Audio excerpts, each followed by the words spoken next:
मी शिवरायांच्या चरणी नतमस्तक होऊन माफी मागतो। शिवरायांचा पुतळा पडल्याप्रकरणी पंतप्रधान मोदींची जाहीर माफी, तर शिवराय आराध्य दैवत असल्याचा मोदींकडून उल्लेख। माफी मागून काही होणार नाही, जनताच मोदींचं सरकार कलम करणार, अंबादास दानवेंचा हल्लाबोल, तर पेशवाईने पुन्हा शिवरायांचा अपमान केला, नाना पटोलेंचा निशाणा।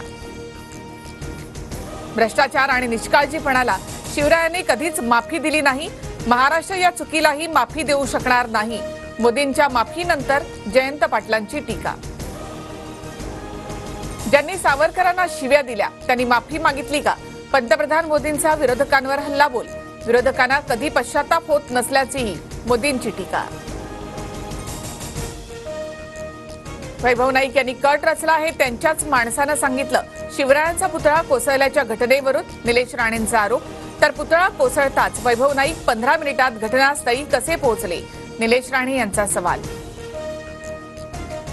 माफी मागायचं नाटक करू नका, महाराष्ट्रासमोर तुम्हाला 100 वेळा नाक रगडावंच लागेल, राजकोटवरील पाहणीनंतर संजय राऊतांची मुख्यमंत्र्यांवर टीका। शिवरायांचा पुतळा पडला की पाडला, प्रकाश आंबेडकरांचाही सवाल, तर लोकांचं लक्ष विचलित करण्यासाठी हे केलं का? प्रकाश आंबेडकरांकडून शंका व्यक्त। शिवरायांचा पुतळा नव्याने उभारण्यासाठी समिती स्थापन, मनीषा म्हैसकर समितीच्या अध्यक्षपदी, तर इतिहासकार जयसिंगराव पवार विशेष निमंत्रित सदस्य, IIT मुंबईतील तज्ज्ञ प्राध्यापक अभियंत्यांचाही समितीमध्ये समावेश।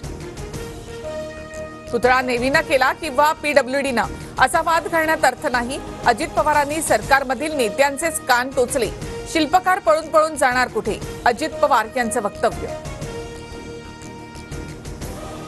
राजकोट किल्ल्यावरील पुतळा अपघात प्रकरणी बांधकाम सल्लागार चेतन पाटील पोलिसांच्या ताब्यात, चेतन पाटीलची मालवण पोलीस स्थानकामध्ये कसून चौकशी। राष्ट्रवादीच्या आयुष्यात कधी पटलं नाही, राष्ट्रवादीच्या नेत्यांसोबत बसलो तरी बाहेर आलो की उलट्या होतात, तानाजी सावंतांचं विधान, सावंतांच्या प्रश्नावर मात्र अजित पवारांनी बोलणं टाळलं। तानाजी सावंतांची हकालपट्टी करा, बिनशर्त माफी मागायला लावा, हाफकिन संस्थेला माणूस म्हणू शकतात, ते काहीही बोलू शकतात, अमोल मिटकरी आक्रमक।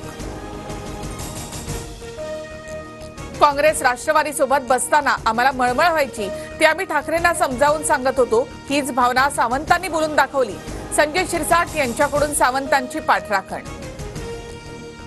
तानाजी सावंत राज्यकर्ता म्हणून लायकीचे नाहीत, एवढीच मळमळ होत असेल तर म्हशीचं इंजेक्शन आणि डॉक्टर पाठवते, रुपाली ठोंबरेंचा तानाजी सावंतांवर निशाणा।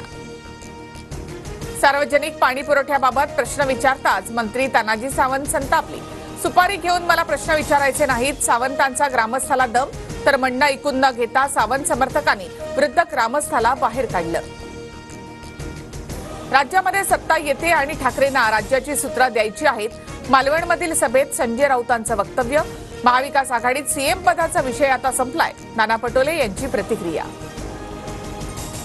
युतीमधील एक पक्ष उमेदवारी कसा जाहीर करतो, नाव न घेता हर्षवर्धन पाटलांचा अजित पवार गटावर निशाणा, तर हर्षवर्धन पाटील हाती तुतारी घ्यावी, मेळाव्यामध्ये घोषणाबाजी करत कार्यकर्त्यांचा आग्रह।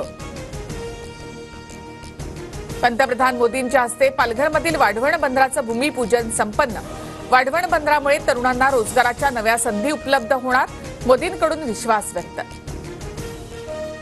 वाढवण बंदराच्या विरोधात स्थानिकांचं आंदोलन, काळे झेंडे दाखवत स्थानिक भूमिपुत्र आणि मच्छीमारांकडून निषेध व्यक्त। शरद पवार Z+ सुरक्षा नाकारण्याची शक्यता, Z+ सुरक्षेमधील काही अटी पवारांना मान्य नाहीत, सूत्रांची माहिती। जितेश अंतापूरकर आणि जिशान सिद्दीकींची काँग्रेसमधून हकालपट्टी, काँग्रेस प्रदेशाध्यक्ष नाना पटोले यांची माहिती।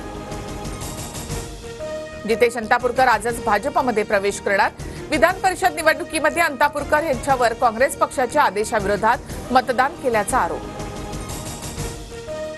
भाजपकडून पंकजा मुंडेंना पुण्यातील 3 विधानसभा मतदारसंघांची जबाबदारी, कोथरूड, वडगावशेरी, शिवाजीनगर या पुण्यातील 3 मतदारसंघांचा समावेश। पूजा खेडकरकडून दिल्ली हायकोर्टामध्ये प्रतिज्ञापत्र सादर, नाव आणि आडनावात बदल केला नसल्याचा पूजाचा दावा, तर सर्व विभागांनी रीतसर प्रमाणपत्र दिल्याचीही माहिती। यंदा गणेशोत्सवामध्ये पीओपीच्या मूर्तींवर बंदी नाही, मात्र केंद्रीय प्रदूषण नियंत्रण मंडळाच्या 2020च्या मार्गदर्शक तत्वांचं पालन सरकारने करावं, मुंबई हायकोर्टाचे आदेश. श्रीमंत दगडूशेठ गणपतीची विसर्जन मिरवणूक सायंकाळी 4 वाजता सुरू होणार.